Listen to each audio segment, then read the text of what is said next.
Sol forte, clima abafado. Tem muita gente que sofre no verão. Os dias de calor intenso podem gerar danos à saúde. Os riscos de desidratação, que podem provocar aquela sensação de mal-estar, são maiores nesta época. A receita para viver bem e aproveitar a estação começa pela alimentação. Um cardápio balançado com pratos mais leves faz toda a diferença para se sentir melhor. Nesta época, conforme a nutricionista Mariane Zilli Molin, o ideal é priorizar os alimentos que possuem um maior volume de água. As frutas da estação, como a melancia, melão, manga, são as mais recomendadas, além de serem fáceis de encontrar. Esse calor todo, ele causa, então, nós seres humanos, a questão do edema, do inchaço, o cansaço, às vezes a dor nas pernas no final do dia, e que isso também pode ter relação com a alimentação. Então, para a gente ter uma alimentação equilibrada, principalmente nessa época do ano, nós devemos estar preferindo os alimentos que têm um alto teor de água, né? Então, as frutas, além de terem vitaminas, sais minerais, também têm uma quantidade de água, principalmente a melancia, que agora estamos na época e isso é bem importante, consumimos também as frutas de época, né? O melão, né? Então também a uva, e sem contar na parte dos vegetais, então os folhosos também, que é o que a gente indica bastante nesse período.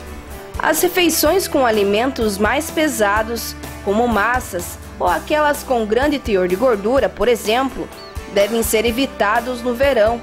Além de serem altamente calóricas, elas prolongam a digestão e dão aquela sensação de inchaço. Nós temos alguns alimentos que eles demoram para ser digeridos, né? Então, eles têm um processo mais lento e que exige mais do nosso corpo. Então, entra a parte das massas, né, e gorduras. Então, é importante que, além de eles não serem tão saudáveis para o nosso organismo, a gente deve também estar evitando nesse período, né? Então, são alimentos que prolongam, né, a digestão, faz com que o nosso organismo exija mais dele nessa parte da digestão, e aí a gente pede para que as pessoas evitem um pouquinho, né? Então não exagerem com essa parte de massas e gorduras.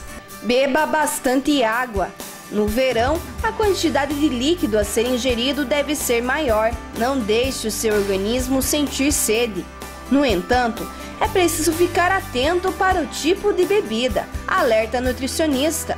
Claro que refrigerantes, né, sucos industrializados que têm alto teor de açúcar e além disso trazem o sódio, a gente não deve estar consumindo. Então o grande problema também com a questão do edema e do inchaço, além do calor, é a ingestão do sódio, que ele está presente na maioria dos alimentos industrializados. Sendo assim, a gente indica então que se utilize sucos naturais. De preferência, a própria fruta tem o seu açúcar, que pode estar sendo suficiente, né? E, claro, água a gente pode estar fazendo em casa, uma água aromatizada, né? Então, que seria a gente deixar lá uma jarra com gelo e colocar lá junto umas rodelas de laranja ou limão, hortelã ou pedaços de frutas, onde você sente um leve sabor e quem tem dificuldade, às vezes, para tomar água, né, natural, consegue ter uma ingestão maior da água nesses dias e acaba sendo uma boa opção. E para a criançada, ou até mesmo para os adultos que não dispensam um doce refrescante, uma alternativa são os picolés de frutas. Uma receita simples e fácil de fazer. Então, a gente sabe que eles trazem também açúcares e gorduras, o consumo não pode ser exagerado, mas a gente tem algumas alternativas que pode ser realizada em casa mesmo, né? O próprio picolé de frutas, onde com uma fruta, por exemplo, a manga é uma opção boa, é legal para a gente estar fazendo, né? Como a forma de um suco ou batendo ela com um leite desnatado e colocar para congelar para ficar um picolé de fruta natural sem adição de açúcar. Ou então, um suco, né, que eu posso estar também utilizando o liquidificador, a fruta, a água e gelo, por exemplo, e tá guardando em saquinhos e fazendo um conhecido geladinho, que até as crianças gostam muito e é uma forma de estar ingerindo natural, né, a fruta de uma forma natural daí.